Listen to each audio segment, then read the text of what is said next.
Phenol to मेटाब्रोमोफिनॉल, ये reaction शायद आप लोग एनसीईआरटी में नहीं पढ़े होंगे या फिर ये रिएक्शन आप लोग नहीं देखे होंगे, क्योंकि आप जानते हैं कि फिनॉल में जो OH ग्रुप होता है वो हमारा ऑर्थो और पैरा डायरेक्टिंग होता है, क्योंकि इसमें प्लस M इफेक्ट शो होता है।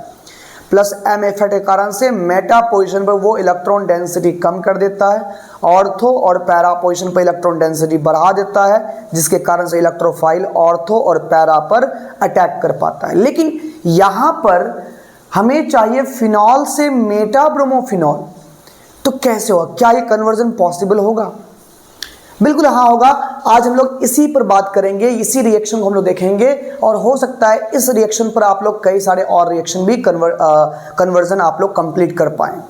ध्यान से देखिएगा, वैसे तो अगर हम लोग फिनॉल की बात करें तो ये है हमारा फिनॉल। फिनॉल में लगे हुए हैं OH ग्रुप, और OH ग्रुप के कारण से जो इलेक्ट्रॉन डेंसिटी है यहाँ पर ये प्लस M शो करेगा। प्लस M शो करने के कारण से ये मेटा पोजीशन पर इलेक्ट्रॉन डेंसिटी कम कर देगा। इलेक्ट्रोफाइल यहाँ अटैक नहीं कर पाएगा, केवल ऑर्थो और पैरा बना पाएगा। यानी इसका ब्रोमिनेशन किया जाए कैटलिस्ट के प्रेजेंस में तो ऑर्थो ब्रोमोफिनॉल और पैरा ब्रोमोफिनॉल मिलेगा, है ना। लेकिन ध्यान से सुनिएगा, हम लोग को चाहिए फिनॉल पर मेटा ब्रोमोफिनॉल चाहिए हम लोगों को। तो फिनॉल से तो मेटा बनने वाला है नहीं, तो हम करते क्या है, यहाँ पर फिनॉल का OH ग्रुप को ही चेंज कर देते हैं, क्योंकि हम जानते हैं यहाँ पर -M ग्रुप अगर लगा दें किसी भी तरह से तो ये तय है कि मेटा पोजीशन पर हम लोग ला सकते हैं किसको, ब्रोमो को ला सकते हैं। तो इस कन्वर्जन का यहाँ पर ऐसा ये बनेगा। सबसे पहले जब भी आपको कोई भी यहाँ पर दिया हुआ है कंपाउंड, इस अगर आपको मान लीजिए जो नॉर्मली वो उसका बिहेवियर हो उसके अपोजिट आपको डिमांड किया जाए तो उस ग्रुप को ही आप रिमूव कर दीजिए। तो आप लोग एक रिएक्शन पढ़े होंगे कि फिनॉल का रिएक्शन अगर जिंक डस्ट के साथ करवाया जाए तो ये फिनॉल जो है कन्वर्ट हो जाता है किसमें, बेंजीन में। यहाँ पर हाइड्रोजन रह जाएगा यानी बेंजीन बन जाएगा, जिंक ऑक्साइड यहाँ से निकल जाता है। ये तो पढ़े हैं, ये तो चैप्टर 2 में है, एल्कोहल्स फिनॉल्स में ये रिएक्शन सॉलिड दिया हुआ है। तो फिनॉल से पहले हम बेंजीन बना लिए।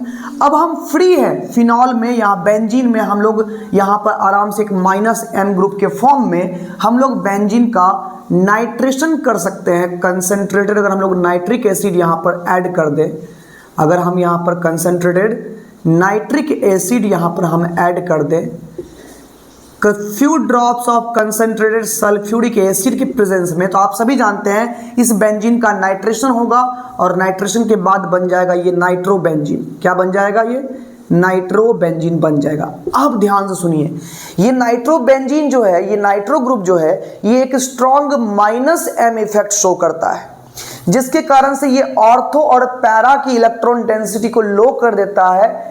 इसके कारण से इलेक्ट्रोफाइल ऑर्थो और पैरा पर अटैक नहीं कर पाता है, मेटा पर अटैक करता है। ध्यान से सुनिएगा, जब यहाँ पर अब हम लोग इसका ब्रोमिनेशन करवाएंगे Br2 कैटलिस्ट के प्रेजेंस में, जब इसका हम ब्रोमिनेशन करवाएंगे तो यहाँ पर ये नाइट्रो ग्रुप के कारण से ब्रोमीन जो होगा हमारा Br+ जो इलेक्ट्रोफाइल बनेगा वो यहाँ मेटा पर अटैक करेगा।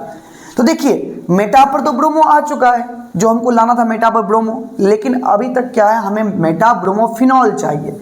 अब केवल क्या है, हमको इस ग्रुप को कन्वर्ट करना है OH ग्रुप में, है ना। तो इसको कन्वर्ट करने के लिए आप लोग पढ़े हुए हैं, सबसे पहले अगर ये किसी भी तरह से अमाइन बन जाए, एनिलीन बन जाए, तो एनिलीन से तो हम लोग फिनॉल प्राप्त कर सकते हैं। कैसे? तो ये चैप्टर 4 में आप लोग रिएक्शन पढ़िएगा, अमाइंस चैप्टर में, जब नाइट्रो ग्रुप को रिड्यूस करते हैं SN और HCl के प्रेजेंस में, तो ये नाइट्रो ग्रुप कन्वर्ट हो जाता है NH2 ग्रुप में।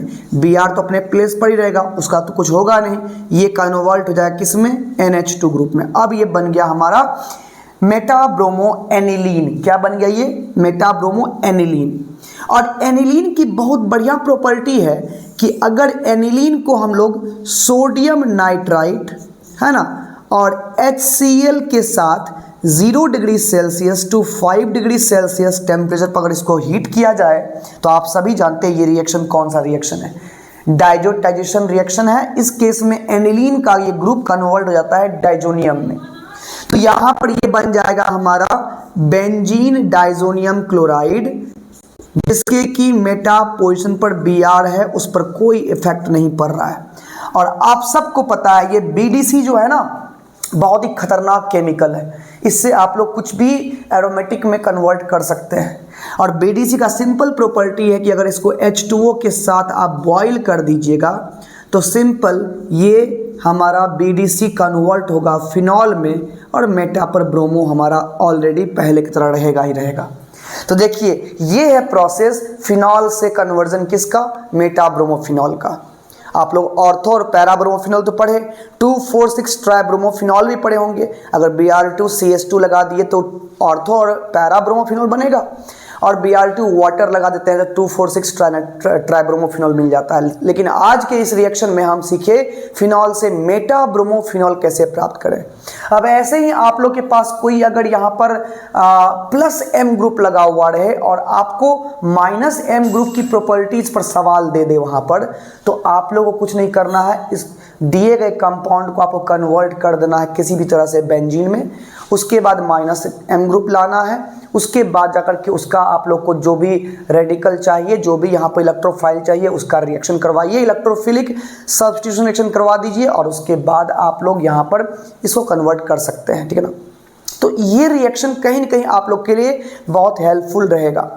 अगर वीडियो पसंद आया तो लाइक जरूर करना, दोस्तों को अगर नहीं पता है तो उनके साथ शेयर जरूर करना, ठीक है। Bye bye.